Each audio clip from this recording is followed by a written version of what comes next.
Assalamualaikum warahmatullahi wabarakatuh. Kembali lagi di channel Beta punya. Setelah sekian lama saya nggak pernah bikin video tentang sepak bola Indonesia, hari ini saya akan menanggapi hal yang paling viral, yaitu statement dari Coach Sintayong, yang dimana dia di dalam satu podcast dia mengatakan bahwa ada satu exco yang bikin isu-isu yang tidak benar yang menimpa dirinya, dan isu itu menjadi fitnah. Seperti kita ketahui sendiri, sebuah karya sastra yang terbaik untuk dunia sepak bola dengan judul Dinamika Ruang Ganti, karya Arya Simalunga Kasinalungunka, enggak tahulah Arya siapa tuh ya, yang jelas dia tuh orangnya Erick Thohir.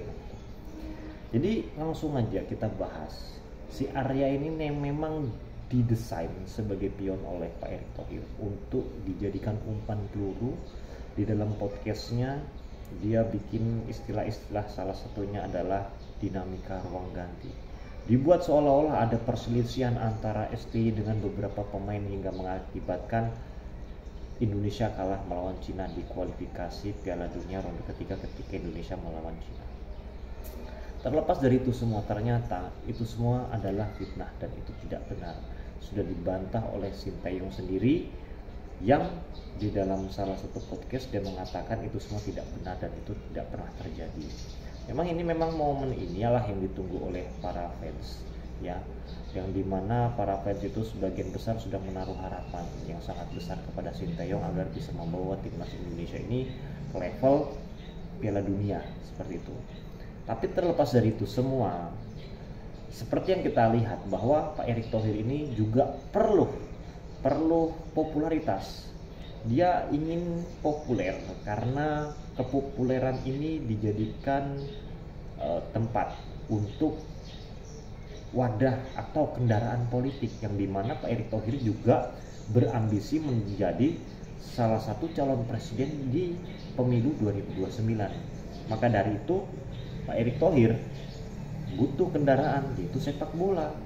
Kalau misalnya Indonesia lolos Piala Dunia 2026 dengan STY sebagai pelatih, otomatis para fans itu lebih mengenal STY daripada Erick Thohir. Maka ini menjadi bahaya bagi kepentingan pribadi Erick Thohir itu sendiri. Makanya Pak Erick Thohir mengutuslah Arya Simalunga ini, atau Simalungun ke apakah ya, si Arya ini, untuk menciptakan hal-hal yang sifatnya berbau fitnah, salah satunya dinamika ruang ganti.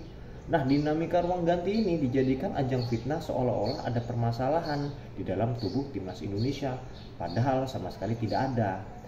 Oleh karena itu Pak Erick Thohir tidak pernah memberikan statement apa alasan kenapa STY dipecat. Dia cuma mengatakan bahwasanya kita sudah sesuai kesepakatan dan lain sebagainya.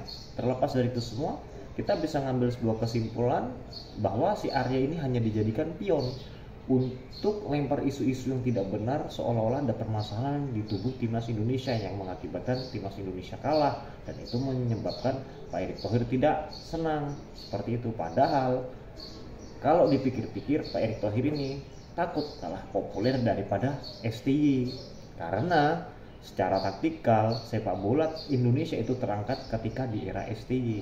Bukan saya mau membandingkan atau saya mau melihat statistik atau bagaimana, tapi memang dalam sejarah PSSI sendiri belum ada pelatih yang bisa menyamai rekornya STY seperti itu, bahkan membawa Indonesia lolos langsung ke round 3 Piala Dunia. Kalau misalnya ditanya dulu pernah Indonesia lawan Korea, itu masih di round 2 ya, belum di round 3. Di round 3-nya Indonesia gagal, kan kalah lawan Korea seperti itu. Nah, oleh karena itu inilah penyebabnya bahwa STY itu lebih populer dibanding Erick Thohir. Maka dari itu Erick Thohir memilih untuk meresignkan atau memutus kontrak daripada STY. Nah, cuma STY sampai sekarang nggak tahu penyebabnya apa sih, kenapa dia harus dipecat.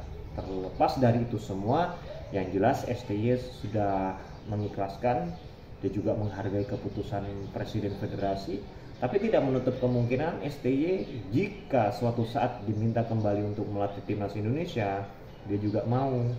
dengan apa? Dengan dalih dia masih mencintai fans timnas Indonesia, karena fans timnas Indonesia itu sangat militan dan sangat percaya dengan apa yang sudah STY lakukan, seperti itu.